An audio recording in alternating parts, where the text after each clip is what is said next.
ತನುವು ನಿನ್ನದು ಮನವು ನಿನ್ನದು, ತನುವು ನಿನ್ನದು ಮನವು ನಿನ್ನದು, ಎನ್ನ ಜೀವನ ಘನವು ನಿನ್ನದು. ನಾನು ನಿನ್ನವನೆಂಬ ಹೆಮ್ಮೆಯ ಋಣವು ಮಾತ್ರವೇ ನನ್ನದು. ತನು ನಿನ್ನದು ಮನವು ನಿನ್ನದು.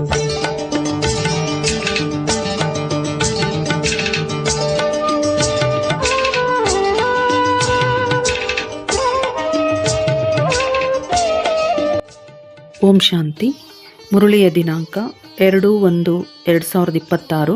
ಬಾಪ್ದಾದ ಮಧುಬನ. ಮಧುರ ಮಕ್ಕಳೇ, ನೀವು ಪರಸ್ಪರ ಬಹಳ ಆತ್ಮೀಯ ಸ್ನೇಹದಿಂದ ಇರಬೇಕಾಗಿದೆ.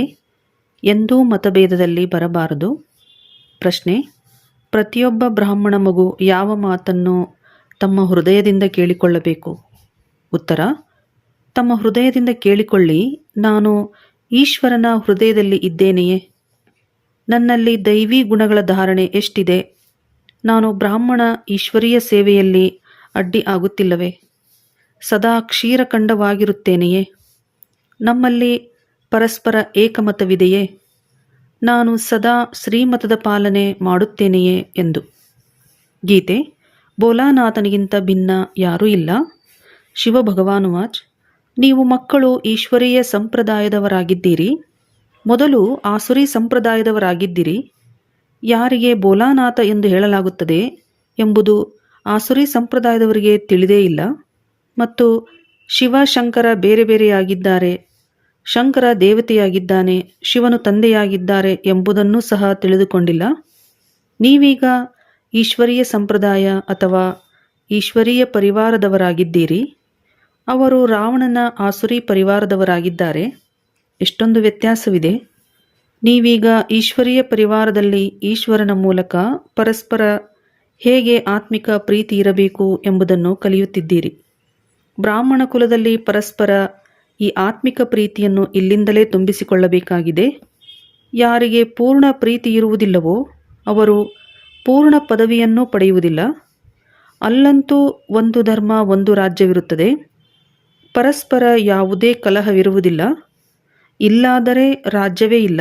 ಬ್ರಾಹ್ಮಣರಲ್ಲಿಯೂ ದೇಹಾಭಿಮಾನವಿರುವ ಕಾರಣ ಮತಭೇದದಲ್ಲಿ ಬಂದು ಬಿಡುತ್ತಾರೆ. ಇಂತಹ ಮತಭೇದದಲ್ಲಿ ಬರುವವರು ಶಿಕ್ಷೆಗಳನ್ನು ಅನುಭವಿಸಿ ನಂತರ ತೇರ್ಗಡೆಯಾಗುತ್ತಾರೆ. ನಂತರ ಸತ್ಯುಗದಲ್ಲಿ ಒಂದು ಧರ್ಮದಲ್ಲಿರುತ್ತಾರೆ. ಆದ್ದರಿಂದ ಅಲ್ಲಿ ಶಾಂತಿ ಇರುತ್ತದೆ. ಒಂದು ಕಡೆ ಆಸುರಿ ಸಂಪ್ರದಾಯ ಅಥವಾ ಆಸುರಿ ಪರಿವಾರದವರಿದ್ದಾರೆ, ಇಲ್ಲಿ ಈಶ್ವರೀಯ ಪರಿವಾರವಿದೆ. ಭವಿಷ್ಯಕ್ಕಾಗಿ ದೈವಿ ಗುಣಗಳನ್ನು ಧಾರಣೆ ಮಾಡುತ್ತಿದ್ದೀರಿ. ತಂದೆಯು ಸರ್ವಗುಣ ಸಂಪನ್ನರನ್ನಾಗಿ ಮಾಡುತ್ತಾರೆ. ಎಲ್ಲರೂ ಆಗುವುದಿಲ್ಲ. ಯಾರು ಶ್ರೀಮತದಂತೆ ನಡೆಯುವರೋ ಅವರೇ ವಿಜಯಮಾಲೆಯ ಮಣಿಯಾಗುತ್ತಾರೆ. ಯಾರು ಆಗುವುದಿಲ್ಲವೋ ಅವರು ಪ್ರಜೆಗಳಲ್ಲಿ ಬಂದು ಬಿಡುತ್ತಾರೆ. ಅಲ್ಲಂತೂ ದೈವಿ ರಾಜಧಾನಿ ಇರುತ್ತದೆ.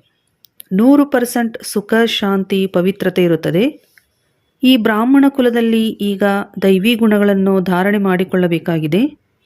ಕೆಲವರಂತೂ ಬಹಳ ಚೆನ್ನಾಗಿ ದೈವಿ ಗುಣಗಳನ್ನು ಧಾರಣೆ ಮಾಡಿಕೊಳ್ಳುತ್ತಾ ಅನ್ಯರಿಗೂ ಮಾಡಿಸುತ್ತಾ ಇರುತ್ತಾರೆ.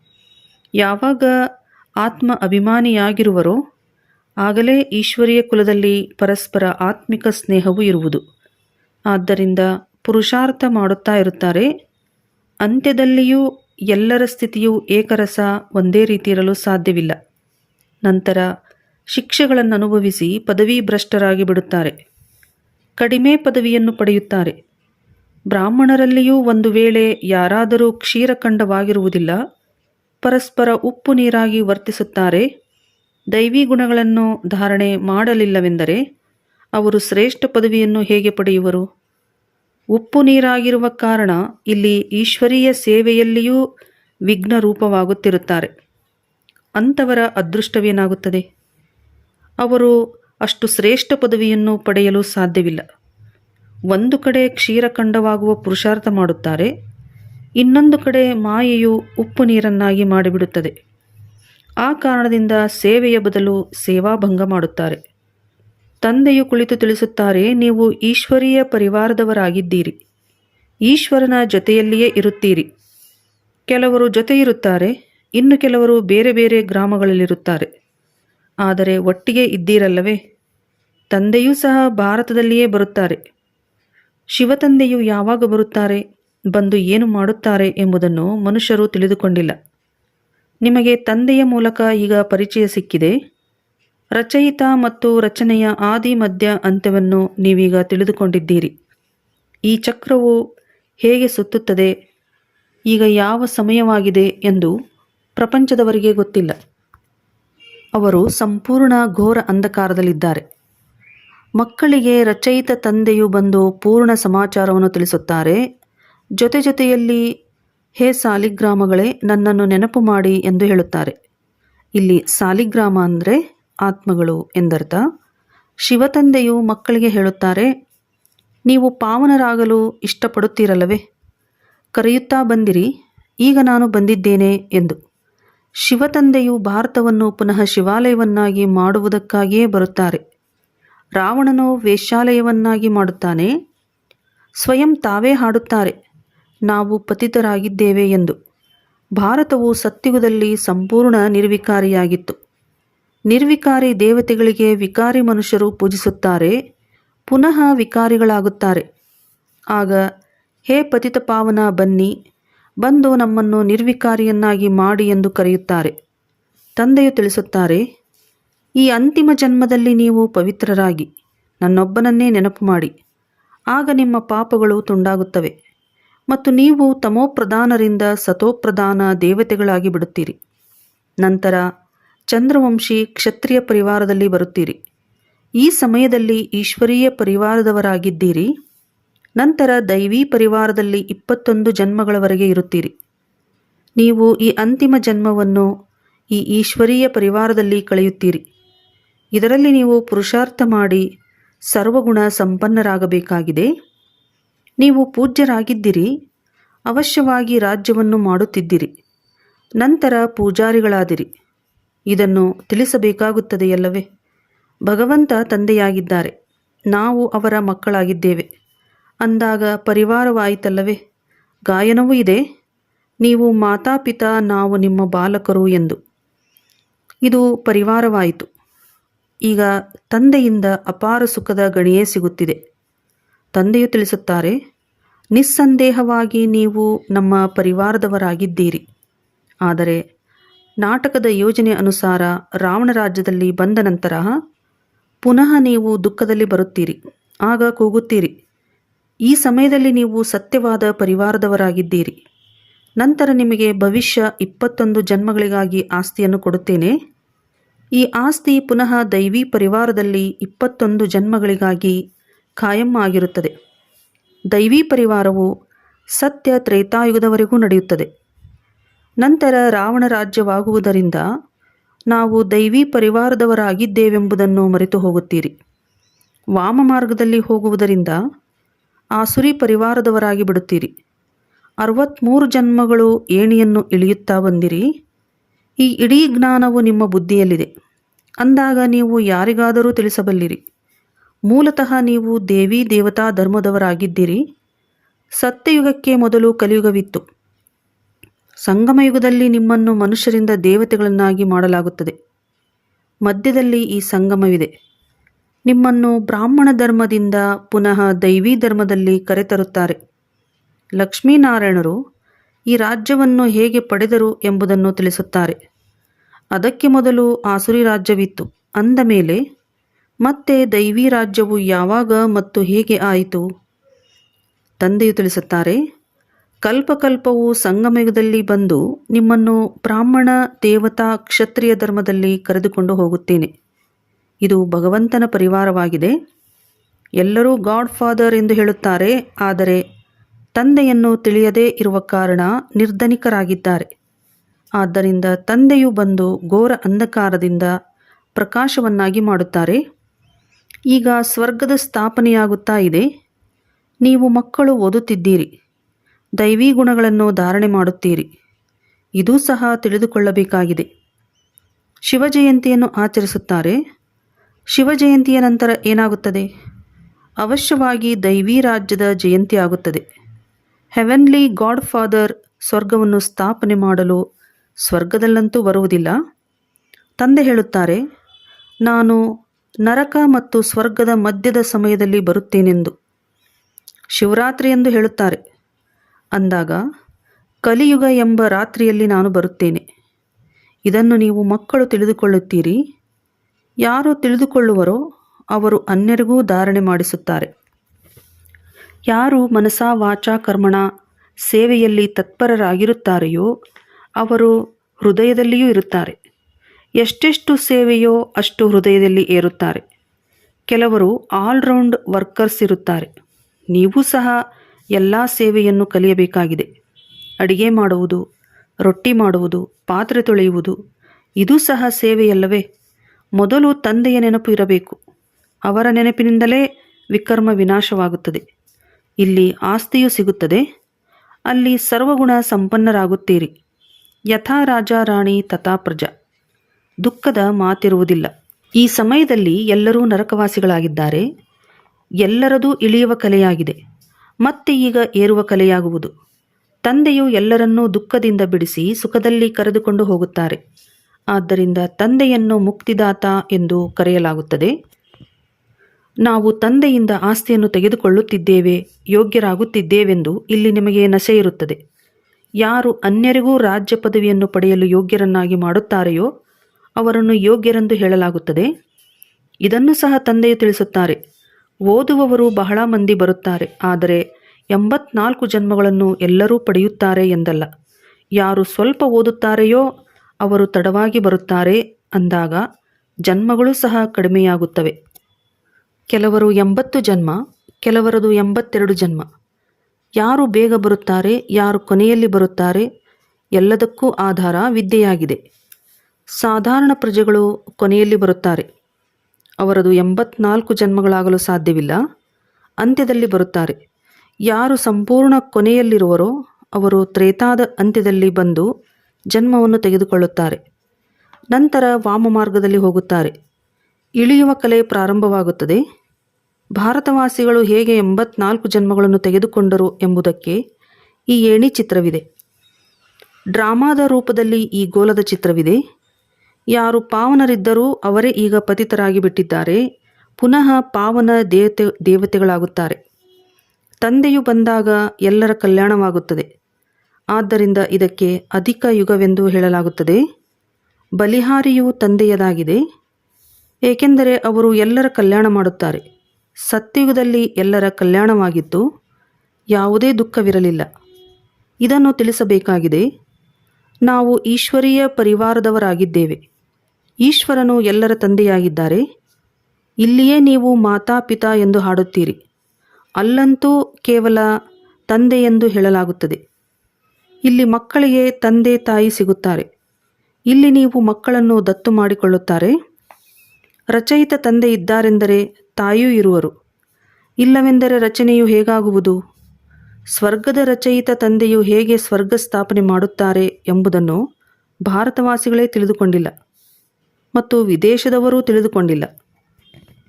ಇಲ್ಲಿ ನಿಮಗೆ ತಿಳಿದಿದೆ, ಹೊಸ ಪ್ರಪಂಚದ ಸ್ಥಾಪನೆ ಮತ್ತು ಹಳೆಯ ಪ್ರಪಂಚದ ವಿನಾಶವು ಅವಶ್ಯವಾಗಿ ಸಂಗಮಯುಗದಲ್ಲಿಯೇ ಆಗುವುದು. ನೀವೀಗ ಸಂಗಮಯುಗದಲ್ಲಿದ್ದೀರಿ. ಈಗ ತಂದೆಯು ತಿಳಿಸುತ್ತಾರೆ, ಮಕ್ಕಳೇ, ನನ್ನೊಬ್ಬನನ್ನೇ ನೆನಪು ಮಾಡಿ. ಆತ್ಮವು ಪರಮಪಿತ ಪರಮಾತ್ಮನನ್ನು ನೆನಪು ಮಾಡಬೇಕಾಗಿದೆ. ಆತ್ಮಗಳು ಮತ್ತು ಪರಮಾತ್ಮನು ಬಹಳ ಕಾಲ ಅಗಲಿದ್ದರು. ಸುಂದರ ಮೇಳವು ಎಲ್ಲಿ ಆಗುವುದು? ಆ ಸುಂದರ ಮೇಳವು ಅವಶ್ಯವಾಗಿ ಇಲ್ಲಿಯೇ ಸೇರುವುದು.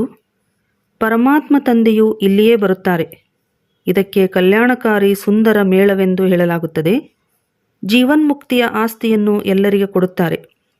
ಆಗ ಎಲ್ಲರೂ ಜೀವನ ಬಂಧನದಿಂದ ಮುಕ್ತರಾಗಿ ಬಿಡುತ್ತಾರೆ. ಎಲ್ಲರೂ ಶಾಂತಿಧಾಮಕ್ಕೆ ಹೋಗುತ್ತಾರೆ. ಮತ್ತೆ ಬಂದಾಗ ಸತೋಪ್ರಧಾನರಿರುತ್ತಾರೆ. ಧರ್ಮ ಸ್ಥಾಪನಾರ್ಥವಾಗಿ ಧರ್ಮಾತ್ಮರು ಕೆಳಗಡೆ ಬಂದಾಗ, ಅವರ ಸಂಖ್ಯೆಯು ಹೆಚ್ಚಿನದಾಗಿ ವೃದ್ಧಿಯಾದಾಗ ರಾಜ್ಯಭಾರಕ್ಕಾಗಿ ಪುರುಷಾರ್ಥ ಮಾಡುವರು. ಅಲ್ಲಿಯವರೆಗೆ ಯಾವುದೇ ಜಗಳ ಕಲಹಗಳಿರುವುದಿಲ್ಲ. ಸತೋಪ್ರಧಾನರಿಂದ ಯಾವಾಗ ರಜೋದಲ್ಲಿ ಬರುವರೋ ಆಗ ಜಗಳ ಕಲಹಗಳನ್ನು ಆರಂಭಿಸುತ್ತಾರೆ. ಮೊದಲು ಸುಖ, ನಂತರ ದುಃಖ. ಈಗ ಸಂಪೂರ್ಣ ದುರ್ಗತಿಯನ್ನು ಹೊಂದಿದ್ದಾರೆ. ಈ ಕಲಿಯುಗಿ ಪ್ರಪಂಚದ ವಿನಾಶ ಮತ್ತು ಸತ್ಯಯುಗಿ ಪ್ರಪಂಚದ ಸ್ಥಾಪನೆಯಾಗಬೇಕಾಗಿದೆ. ತಂದೆಯು ಬ್ರಹ್ಮಾರವರ ಮೂಲಕ ವಿಷ್ಣುಪುರಿಯ ಸ್ಥಾಪನೆ ಮಾಡುತ್ತಿದ್ದಾರೆ. ನಂತರ ಯಾರು ಹೇಗೆ ಪುರುಷಾರ್ಥ ಮಾಡುವರೋ ಅದರ ಅನುಸಾರ ವಿಷ್ಣುಪುರಿಯಲ್ಲಿ ಬಂದು ಪ್ರಾರಬ್ಧವನ್ನು ಪಡೆಯುತ್ತಾರೆ. ಇವು ಬಹಳ ಬಹಳ ತಿಳಿದುಕೊಳ್ಳುವ ಮಾತುಗಳಾಗಿವೆ. ಈ ಸಮಯದಲ್ಲಿ ನಾವು ಈಶ್ವರನಿಂದ ಭವಿಷ್ಯ 21 ಜನ್ಮಗಳ ಆಸ್ತಿಯನ್ನು ಪಡೆಯುತ್ತಿದ್ದೇವೆ. ಇದು ಮಕ್ಕಳಿಗೆ ಖುಷಿ ಇರಬೇಕು. ಯಾರೇ ಎಷ್ಟಾದರೂ ಪುರುಷಾರ್ಥ ಮಾಡಿ ಈಗ ತಮ್ಮನ್ನು ಅಕ್ಯುರೇಟ್ ಮಾಡಿಕೊಳ್ಳಬಹುದು. ನೀವೀಗ ಅಕ್ಯುರೇಟ್ ಆಗಬೇಕಾಗಿದೆ, ಅಂದರೆ ಎಲ್ಲದರಲ್ಲೂ ಸರಿಯಾಗಬೇಕಾಗಿದೆ. ಮಕ್ಕಳಲ್ಲಿಯೂ ಕೆಲವರು ಅಕ್ಯುರೇಟ್ ಆಗಿಬಿಡುತ್ತಾರೆ, ಇನ್ನು ಕೆಲವರು ಅನ್ಅಕ್ಯುರೇಟ್ ಆಗಿಬಿಡುತ್ತಾರೆ. ಅಂದರೆ ಎಲ್ಲದರಲ್ಲೂ ಕೆಲವರು ಸಂಪೂರ್ಣ ಆಗುತ್ತಾರೆ, ಕೆಲವರು ಆಗುವುದಿಲ್ಲ. ಅವರದು ಕಡಿಮೆ ಪದವಿಯಾಗುತ್ತದೆ. ಆದ್ದರಿಂದ ಪುರುಷಾರ್ಥ ಮಾಡಿ ಸಂಪೂರ್ಣ ಆಗಬೇಕು. ಈಗ ಎಲ್ಲರೂ ಸಂಪೂರ್ಣ ಆಗಿ ನಡೆಯುತ್ತಿಲ್ಲ. ಪುರುಷಾರ್ಥ ಮಾಡಿಸುವವರು ಒಬ್ಬರೇ ತಂದೆಯಾಗಿದ್ದಾರೆ. ಅದೃಷ್ಟವನ್ನು ರೂಪಿಸಿಕೊಳ್ಳುವ ಪುರುಷಾರ್ಥದಲ್ಲಿ ಕೊರತೆ ಇದೆ. ಆದ್ದರಿಂದಲೇ ಕಡಿಮೆ ಪದವಿಯನ್ನು ಪಡೆಯುತ್ತಾರೆ. ಶ್ರೀಮತದಂತೆ ನಡೆಯದ ಕಾರಣ, ಆಸುರಿ ಗುಣವನ್ನು ಬಿಡದೇ ಇರುವ ಕಾರಣ, ಯೋಗದಲ್ಲಿ ಇಲ್ಲದಿರುವ ಕಾರಣವೇ ಇವೆಲ್ಲವೂ ಆಗುತ್ತದೆ. ಯೋಗದಲ್ಲಿ ಇಲ್ಲವೆಂದರೆ ಅಂಥವರು ಪಂಡಿತರಿದ್ದಂತೆ. ಯೋಗವು ಕಡಿಮೆ ಇದೆ, ಆದ್ದರಿಂದ ಶಿವತಂದೆಯ ಕಡೆ ಪ್ರೀತಿ ಇರುವುದಿಲ್ಲ. ಧಾರಣೆಯೂ ಕಡಿಮೆಯಾಗುತ್ತದೆ, ಆ ಖುಷಿ ಇರುವುದಿಲ್ಲ. ಮುಖವು ಶವದಂತೆ ಬಾಡಿರುತ್ತದೆ. ನಿಮ್ಮ ಮುಖವಂತೂ ದೇವತೆಗಳ ಮುಖದಂತೆ ಸದಾ ಹರ್ಷಿತವಾಗಿರಬೇಕು. ತಂದೆಯು ನಿಮಗೆ ಎಷ್ಟೊಂದು ಆಸ್ತಿಯನ್ನು ಕೊಡುತ್ತಾರೆ. ಯಾರಾದರೂ ಬಡವರ ಮಗು ಶ್ರೀಮಂತರ ಬಳಿ ಬಂದರೆ ಅವರಿಗೆ ಎಷ್ಟೊಂದು ಖುಷಿ ಇರುತ್ತದೆ. ನೀವೂ ಸಹ ಬಹಳ ಬಡವರಾಗಿದ್ದೀರಿ. ಈಗ ತಂದೆಯು ದತ್ತು ಮಾಡಿಕೊಂಡಿದ್ದಾರೆ ಅಂದ ಮೇಲೆ ಖುಷಿ ಇರಬೇಕು.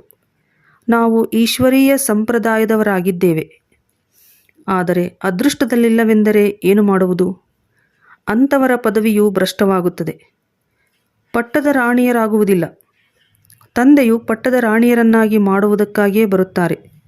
ನೀವು ಮಕ್ಕಳು ಯಾರಿಗಾದರೂ ಇದನ್ನು ತಿಳಿಸಬಹುದು. ಬ್ರಹ್ಮ, ವಿಷ್ಣು, ಶಂಕರ ಮೂವರು ಶಿವನ ಮಕ್ಕಳಾಗಿದ್ದಾರೆ. ತಂದೆಯು ಬ್ರಹ್ಮಾರವರ ಮೂಲಕ ಭಾರತವನ್ನು ಪುನಃ ಸ್ವರ್ಗವನ್ನಾಗಿ ಮಾಡುತ್ತಾರೆ. ಶಂಕರನ ಮೂಲಕ ಹಳೆಯ ಪ್ರಪಂಚದ ವಿನಾಶವಾಗುತ್ತದೆ. ಭಾರತದಲ್ಲಿಯೇ ಬಹಳ ಕೆಲವರು ಮಾತ್ರ ಉಳಿಯುತ್ತಾರೆ. ಪ್ರಳಯವಂತೂ ಆಗುವುದಿಲ್ಲ, ಆದರೆ ಬಹಳ ಕಡಿಮೆ ಜನಸಂಖ್ಯೆ ಮಾತ್ರವೇ ಉಳಿಯುತ್ತದೆ. ಆದ್ದರಿಂದ ಅದು ಪ್ರಳಯವಾದ ಹಾಗೆ ರಾತ್ರಿ ಹಗಲಿನ ವ್ಯತ್ಯಾಸವಾಗಿ ಬಿಡುತ್ತದೆ. ಅವರೆಲ್ಲರೂ ಮುಕ್ತಿಧಾಮದಲ್ಲಿ ಹೊರಟು ಹೋಗುತ್ತಾರೆ. ಇದು ಪತಿತ ಪಾವನ ತಂದೆಯದೇ ಕರ್ತವ್ಯವಾಗಿದೆ. ತಂದೆಯು ತಿಳಿಸುತ್ತಾರೆ, ಮಕ್ಕಳೇ, ಆತ್ಮ ಅಭಿಮಾನಿಯಾಗಿರಿ. ಇಲ್ಲದಿದ್ದರೆ ಹಳೆಯ ಸಂಬಂಧಿಗಳು ನೆನಪಿಗೆ ಬರುತ್ತಿರುತ್ತಾರೆ. ಎಲ್ಲವನ್ನೂ ಬಿಟ್ಟಿದ್ದೀರಿ, ಆದರೂ ಸಹ ಬುದ್ಧಿಯು ಹೋಗುತ್ತಿರುತ್ತದೆ. ನಷ್ಟಮೋಹಿಯಾಗಿಲ್ಲ. ಆದ್ದರಿಂದ ಅದಕ್ಕೆ ವ್ಯಭಿಚಾರಿ ನೆನಪು ಎಂದು ಹೇಳಲಾಗುತ್ತದೆ. ಸದ್ಗತಿಯನ್ನು ಪಡೆಯಲು ಸಾಧ್ಯವಾಗುವುದಿಲ್ಲ, ಏಕೆಂದರೆ ದುರ್ಗತಿಯವರನ್ನೇ ನೆನಪು ಮಾಡುತ್ತಿರುತ್ತಾರೆ. ಒಳ್ಳೆಯದು. ಮಧುರಾತಿ ಮಧುರ ಅಗಲಿ ಹೋಗಿ ಮರಳಿ ಸಿಕ್ಕಿರುವ ಮಕ್ಕಳ ಪ್ರತಿ ಮಾತಾಪಿತಾ ಬಾಪ್ದಾದರವರ ನೆನಪು, ಪ್ರೀತಿ ಹಾಗೂ ಸುಪ್ರಭಾತ. ಆತ್ಮಿಕ ಮಕ್ಕಳಿಂದ ಆತ್ಮಿಕ ತಂದೆಗೆ ನಮಸ್ತೆ ನಮಸ್ತೆ ನಮಸ್ತೆ. ಧಾರಣೆಗಾಗಿ ಮುಖ್ಯ ಸಾರ. ಬಾಪ್ದಾದಾರವರ ಹೃದಯವನ್ನೇರಲು ಮನಸ ವಾಚ ಕರ್ಮಣ ಸೇವೆ ಮಾಡಬೇಕಾಗಿದೆ. ಎಕ್ಯುರೇಟ್ ಮತ್ತು ಆಲ್ರೌಂಡರ್ ಆಗಬೇಕಾಗಿದೆ. ಯಾವುದೇ ಹಳೆಯ ಮಿತ್ರ ಸಂಬಂಧಿಗಳು ನೆನಪಿಗೆ ಬರಬಾರದು. ಈ ರೀತಿ ಆತ್ಮಾಭಿಮಾನಿಗಳಾಗಬೇಕು.